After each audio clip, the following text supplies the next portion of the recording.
നമസ്കാരം. ക്ഷേമ പെൻഷൻ വിതരണവുമായി ബന്ധപ്പെട്ട ഏറ്റവും പുതിയ അറിയിപ്പെത്തി. എല്ലാവിധ സർക്കാർ അറിയിപ്പുകളും നിങ്ങളിലേക്ക് എത്താൻ ഈ ചാനൽ സബ്സ്ക്രൈബ് ചെയ്യുക.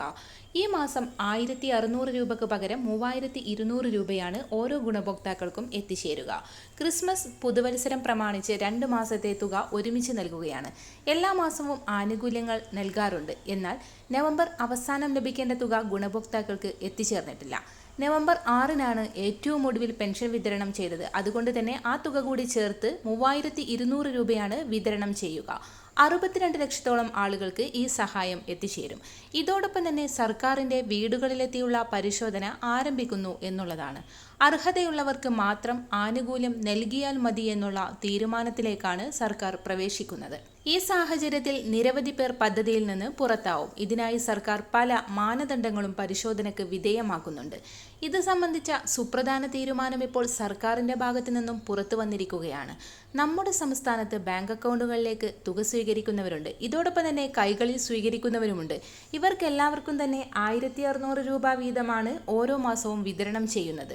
ഓരോ മാസത്തിലെ പെൻഷൻ തുക വിതരണം ചെയ്യുന്നതിനായി 900 കോടി രൂപ വേണ്ടിവരുന്ന സാഹചര്യത്തിലും മുൻപുള്ളതിനെ അപേക്ഷിച്ച് ഇരട്ടി പെൻഷൻ ഗുണഭോക്താക്കൾ പട്ടികയിൽ ഉൾപ്പെട്ട സാഹചര്യത്തിലും ഏറ്റവും അർഹതയുള്ളവരെ മാത്രം കണ്ടെത്തുന്നതിനായി സർക്കാർ കർശന പരിശോധന ആരംഭിക്കുകയാണ്. അനർഹരായ നിരവധി ആളുകൾ പെൻഷൻ തുകയിൽ ഉൾപ്പെട്ടിട്ടുണ്ട് എന്ന പരാതിയുടെ അടിസ്ഥാനത്തിലാണ് ഏറ്റവും പുതിയ വിതരണ ലിസ്റ്റ് തയ്യാറാക്കുന്നത്. അനർഹമായി ആളുകൾ തുക കൈപ്പറ്റുന്നത് സംബന്ധിച്ച് നിരവധി പരാതികളാണ് നിരവധി തദ്ദേശ സ്വയംഭരണ സ്ഥാപനങ്ങളിൽ കെട്ടിക്കിടക്കുന്നത്. ഇതിൻ്റെ പശ്ചാത്തലത്തിലാണ് പരാതി വന്നിട്ടുള്ള വീടുകളിൽ ആദ്യഘട്ടവും അതിനുശേഷം സർക്കാരിൻ്റെ അറിയിപ്പനുസരിച്ച് വിവിധ ഘട്ടങ്ങളിലായി മറ്റുള്ള വീടുകളിലും പരിശോധന ആരംഭിക്കുന്നത്. ഇതിൽ പ്രധാനം ഭൗതിക സാഹചര്യങ്ങളുടെ പരിശോധനയാണ്.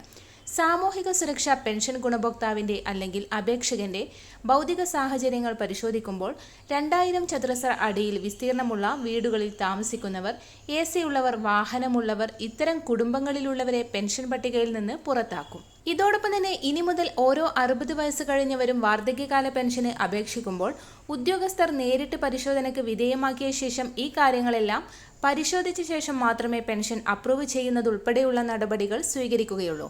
എല്ലാവിധ സർക്കാർ അറിയിപ്പുകളും തുടർന്നും നിങ്ങളിലേക്കെത്താൻ ഈ ചാനൽ സബ്സ്ക്രൈബ് ചെയ്യുക.